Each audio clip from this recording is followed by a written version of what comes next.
مرحبا بكم مشاهدينا الكرام في فيديو جديد خاص بتوقعات حالة الطقس بالجزائر والأيام القادمة.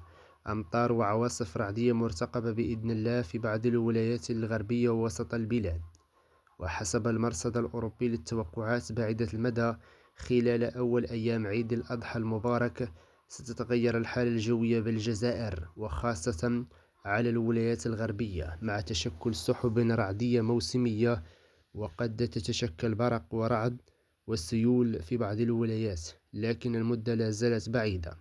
خلال يوم الاثنين 25 من مايو القادم هناك أمطار وعواصف رعدية بإذن الله تتشكل فوق المرتفعات الجبلية وخاصة بآفل وأغواط والبيض والمشري ورأس الماء والقصدير، وكذلك أجواء مستقرة بجنوب الواحات وجنوب الصحراء.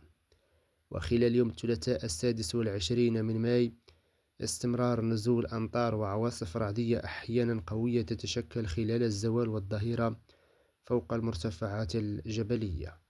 أما بخصوص الولايات الجنوبية ارتفاع كبير في درجة الحرارة تتراوح ما بين 30 إلى 39 درجة مئوية. خلال يوم السبت 30 من مايو أمطار وعواصف رعدية متوقعة بتيارة والمشرية وجلف وبسكرة وتبسة وقسنطينة وبجاية والجزائر العاصمة ووهران وتلمسان ومعسكر وغليزان وعين دفلة وتبازا وبشار وأدرار وورقلة وتمن راس. كما تشاهدون أمطار قوية جدا بخميس مليانة وتسمسيلة ومعسكر وغليزان وعين دفلة وتبازا. وحسب المرصد الأوروبي فالولايات الغربية معنية بهذه الأمطار والعواصف الرعدية.